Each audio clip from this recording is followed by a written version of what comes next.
More news has dropped for WWE 2K25 and we're going to get right up into it here. I found an article here on GodIsAGeek.com by Chris White, who did a Q&A with some of the developers down at 2K. It gives us a little bit more details on some of the new features that's coming to WWE 2K25. So before we get all into that, man, make sure you guys hit that subscribe button down below. Make sure you hit that like button, help support this video. If you guys want to hear my opinions about 2K news that's coming out and you want to get up to date with that stuff, make sure you hit that subscribe button right here. So for starters, like that, I was always curious about what is this Bloodline Rules matchup. What are we going to be getting here for the Bloodline Rules matchup? And they do address the Bloodline Rules match, and it says that, you know, we see a Bloodline Rules match in WWE 2K25, and then so this year for the Bloodline Rules, what's going to happen is going to be still like a no DQ match, like of course any other no DQ matches. There's mechanics that allows each superstar a total of 3 run-ins during the match, which takes the form of a payback ability. Once you reach the right number of gauges to use a run-in, someone can call out the help from the Bloodline Rules matchup. So it seems like, you know, we each get like a little team of 3, and then every time somebody can come out there and they use a payback, use a finisher, and go do that. And then once again, I doubt they'll stay out there. I think they'll probably just be moved. They'll probably move on. But it's still kind of a little bit of wrinkle to put on a no DQ match. So I'm like, that thing could really work out. They said the underground match involved a lot of reworked mechanics, and this time it stated that in 2K25 some features.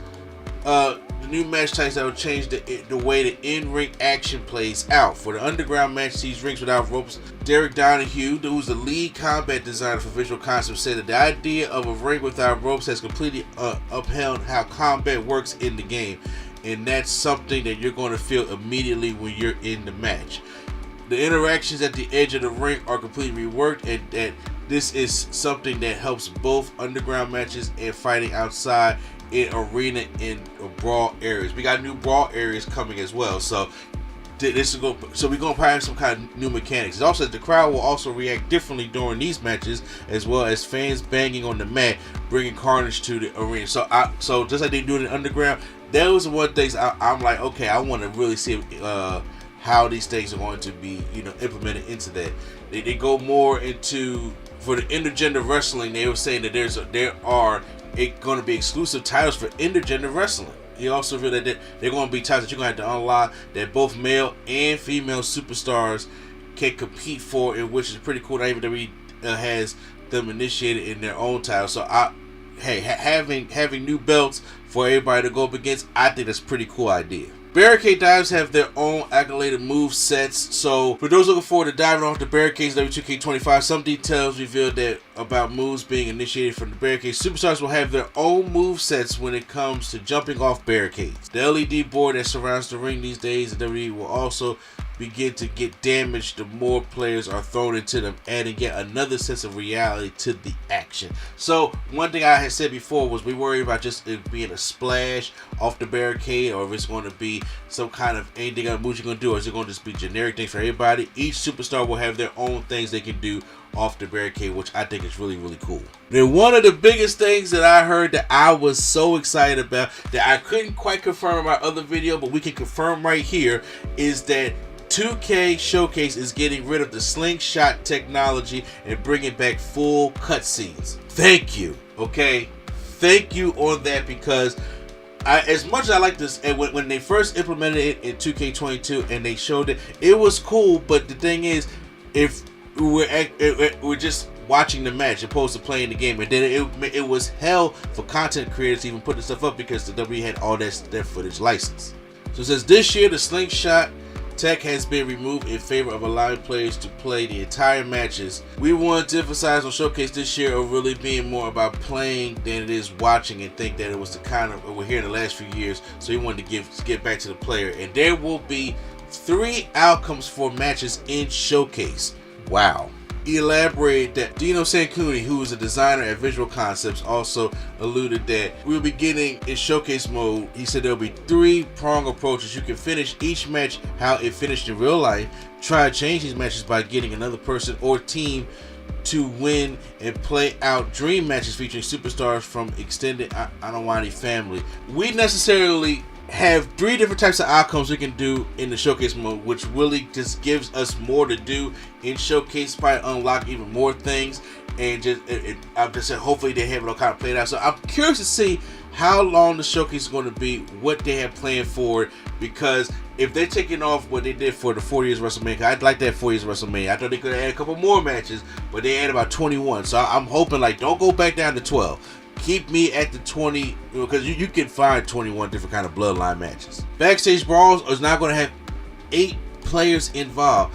There have been restrictions in the past, but now these epic brawls backstage can go above a certain limit. Superstars now can use a total of 8 involved, and this is going to mean some crazy moments and plenty of cards to go on screen, and it's going to be a third-person cam. It's going to be revolutionary. So they're going to have more of the third-person camera that's going to be implemented in a lot of these things for broadcast view and all the things like that. So I think hearing that is getting me excited. That's probably why they got more different kind of areas when it comes to like the backstage brawls and stuff like that.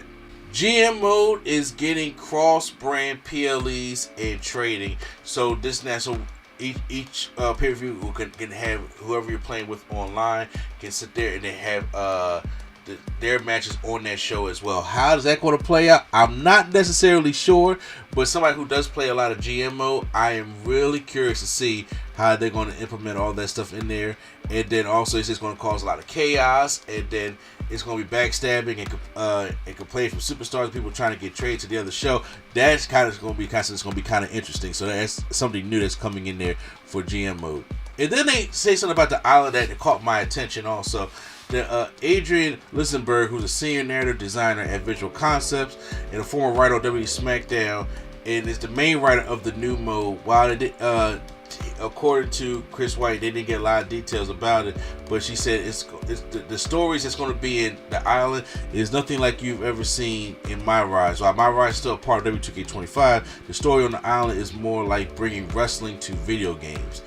We'll let you dive into what that means, but she did say that it was reserved of My Rise. It was always focused on bringing video games to wrestling. So this thing here, I'm like, okay, so I'm curious to see what kind of stories this is. I guess you got to try to sell the actual, like, the authentic wrestling to the video game. I'm guessing that's how it's going to be going.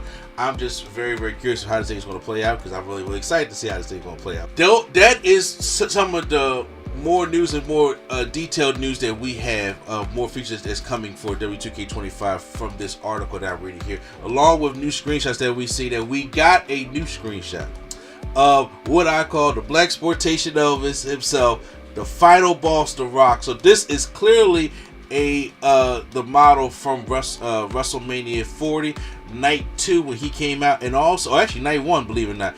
And this is he's coming out with the People's Championship, so that it confirms People's Championship is going to be in the game. And this is a nice screenshot, because I was just tired of getting the same old Rock model. I'm about to say he's been there, so trying to update the model and get the final boss Rock as well. We also get a screenshot of Lola Vice and Shayna Baszler fighting in the NXT Underground matchup, because you know Lola Vice and Shayna Baszler have had an Underground match before, so it's great to see them screenshots also. And then of course we already see the Underground between Carmelo Hayes and Sami Zayn as well. So there are going to be more screenshots coming out. There's going to be more things that we're going to talk about, but this one I wanted to give you guys a little bit of a breakdown of the new features that I saw from this article. You can post any comments down below. What are some of the features now hearing about this are you really excited for? I'm really excited for that showcase. I really want to see how like the Bloodline rules match plays out and the backstage brawls.